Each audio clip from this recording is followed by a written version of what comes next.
Pemirsa, terima kasih Anda masih terus menyaksikan Kasih Paham. Saya masih bersama dengan Mokhtar Effendi yang merupakan anggota dari pasukan UNIFIL 2010-2011.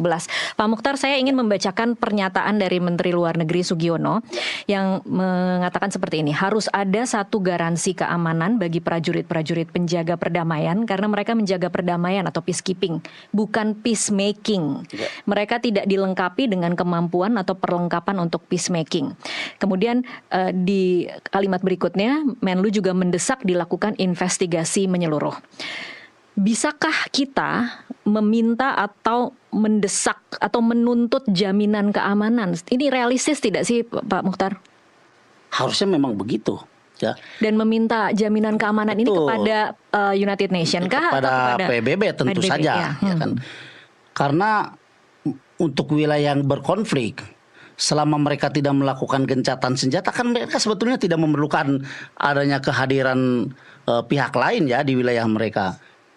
Kehadiran pihak lain di wilayah mereka itu karena inisiatif daripada Dewan Keamanan PBB yang tentu saja ditawarkan kepada kedua belah pihak. Kan itu. Nah, kalau kedua belah pihak sepakat untuk eksisnya ada pasukan PBB, ya semua negara yang tergabung dalam misi perdamaian dunia pasti mengirimkan pasukannya. Menurut Anda ini sudah cukupkah statement seperti ini atau seharusnya lebih keras lagi ada tuntutan atau misalnya tenggat waktu? Misalnya kalau tidak ada jaminan mendesak lagi untuk kemudian ditarik atau seperti apa? Karena memang kan wilayah itu menjadi wilayah yang tidak aman ya saat ini ya Pak Mokhtar. Kalau menurut saya karena kita lihat situasinya sekarang yang semakin meningkat ya. Seiring dengan berjalannya waktu adanya pertempuran antara Iran dengan Israel, tentu saja imbasnya kan ke Lebanon salah satu diantaranya. Kenapa demikian? Karena Israel kan berbatasan langsung dengan Lebanon dan sejak lama Israel sudah punya konflik dengan Lebanon kan begitu. Sehingga apa yang disampaikan oleh Menteri Luar Negeri kita itu harusnya memberikan tenggat waktu kepada PBB. Tapi itu bukan berarti kita menarik sebelah pihak ya, karena kita sudah memberikan tenggat waktu.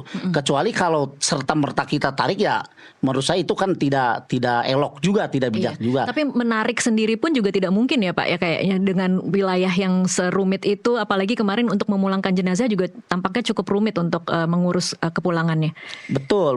Yang tadi saya sampaikan, kalau menarik diri secara sepihak kan tidak mungkin ya. Tetapi kalau memberikan tenggat waktu kepada PBB bahwa kalau dalam jangka waktu sekian misalkan PBB tidak memberikan garansi keamanan kepada pasukan kita yang ada di UNIFIL di Lebanon dalam hal ini, ya atas izin PBB kami mohon undur diri. Baik. Kan begitu. Iya, setidaknya ada kata-kata bahwa kita memberikan batas waktu gitu, untuk meminta jaminan. Ya, karena kan kita tidak mungkin dong mengirimkan putra-putra terbaik kita dalam kemiliteran untuk dijadikan sasaran oleh dua pihak yang bertikai. Betul. Ini garis bawah putra-putra terbaik karena ini adalah memang aset-aset generasi muda yang sudah terseleksi dari sekian ratus ribu yang tadi saya maksud. ya, Pak. Putra-putra terbaik karena mereka masuk gabung dalam PBB berdasarkan hasil seleksi yang begitu ketat kan. Gitu. Oke. Ada juga statement dari Presiden ke-6 SBY yang pernah bertugas sebagai Komandan Pengamat Militer Pasukan Penjaga Perdamaian PBB di Bosnia tahun 1959. Nah, ini cukup menarik nih Pak Mokhtar. Dia mengatakan bahwa kontingen Indonesia hakikatnya bertugas di Blue Line. Ada garis biru ya yang memisahkan antara teritori Israel dengan Lebanon. Sekarang kenyataannya yang semula Blue Line sudah berada di war zone yang sehari-hari sudah pasti akan berkecamuk pertempuran. Bahkan menurut SBY ada informasi bahwa pasukan Israel itu sudah maju 7 kilometer dari Blue Line itu. Nah, kalau memang benar seperti itu tuh SOP-nya sebenarnya seperti apa kalau dari zaman Pak Mokhtar waktu itu? Kalau memang ternyata sudah berubah, mungkin zonanya bukan zona yang aman lagi untuk pasukan perdamaian, tetapi sudah berubah menjadi zona perang. Ya, itu tadi yang saya bilang bahwa dua pihak ini bisa mematuhi atau tidak mematuhi atas resolusi PBB yang sudah dibuat. Mestinya pihak UNIFIL yang menekan kepada pihak yang sudah masuk ke zona wilayah atau ke wilayah lain ya. Punyakah UNIFIL kekuatan untuk menekan dua wilayah ini? Harus dong. Resolusi itu kan sebetulnya sebuah payung hukum yang harus dilaksanakan oleh kedua belah pihak. Nah sekarang kalau katakanlah Israel sudah maju kurang lebih 7 kilo melewati Blue Line, berarti kan dia sudah masuk ke wilayah Lebanon. Iya. Sementara pos-pos kita kan ada di Blue Line. Nah, Jadi untuk melindungi anggota kita yang ada di pos-pos pengamanan itu, kalau memang Israel tidak bisa dihalau mundur, ya mau tidak mau PBB harus tarik dong pos-pos kita yang ada di Blue Line. Karena bukan lagi Blue Line kalau begitu namanya. Sudah merupakan zona perang kan itu antara kedua pihak. Itu. Al-Adaise yang kemarin ada 3 orang lagi yang kena itu kan sangat berdekatan sekali dengan perbatasan Israel. Bahkan markas kita yang di Asid Al-Qusair itu ke perbatasan Israel itu kurang lebih sekitar, kalau ditempuh perjalanan darat ya, kurang lebih 25 sampai 30 menit deh. Saking dekatnya itu. Dan memang pos-pos kita ada di sana di Blue Line tuh. Itu ketika pasukan kita bekerja di sana, Pak Mukhtar, itu berhubungan dengan pasukan-pasukan dari negara lainkah atau memang tugasnya memang selalu berkelompok per negara atau seperti apa, Pak? Betul. Jadi masing-masing negara pada prinsipnya punya wilayah binaan masing-masing pada prinsipnya. Tetapi juga negara-negara lain tidak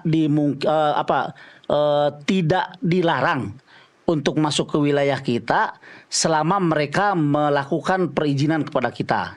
Contoh yang tadi saya bilang, kita dikasih 3 wilayah untuk dibina ya. Yang dimana wilayah itu merupakan pusat konsentrasinya Hizbullah. Tolin, Khabrika, dan As-Sawaneh. Tentara-tentara dari kontingen lain boleh masuk wilayah itu, tetapi harus seizin daripada kontingen Indonesia. Nah kebetulan pada 2010-2011 yang menjadi pembina wilayah itu ya saya sendiri. Jadi saya hafal banget karakter wilayah itu, karena tiap hari kita memang berkomunikasi dengan mayornya ya, kalau di sana itu mungkin di sini entah bupati atau wali kota lah gitu ya. Tapi setiap wilayah itu dipimpin oleh mayor. Tentara lain sehebat apapun dia tidak bisa masuk ke wilayah itu tanpa seizin pasukan kontingen dari Indonesia, dalam hal ini saya. Sehingga perizinan itu sangat penting buat semua kontingen.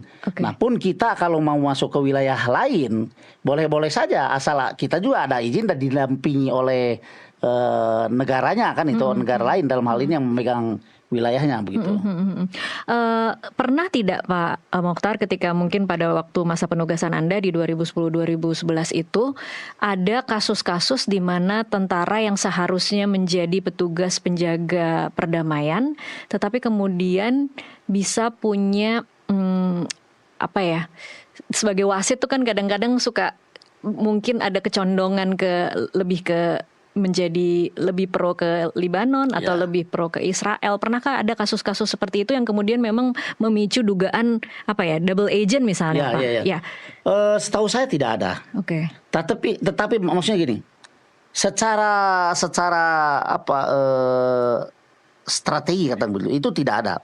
Tetapi kalau adanya kedekatan kita dengan warga Libanon itu bukan berarti bahwa kita pro Libanon. Karena apa? Karena memang kita perlu simpatik dari mereka untuk apa? Untuk juga dijadikan ring pengamanan kita ya. Nah, karena kalau wilayah di sekitar kita sudah simpatik dengan kita, mesti tidak akan pihak-pihak lain yang akan mengganggu kita. Itulah perlunya pembinaan kita. Bukan berarti dengan adanya pembinaan ke wilayah yang kita tempati terus dibilang bahwa kita pro Libanon, bukan. Karena memang semestinya begitu. Di mana bumi dipijak, di sana langit dijunjung, kan begitu bahasanya.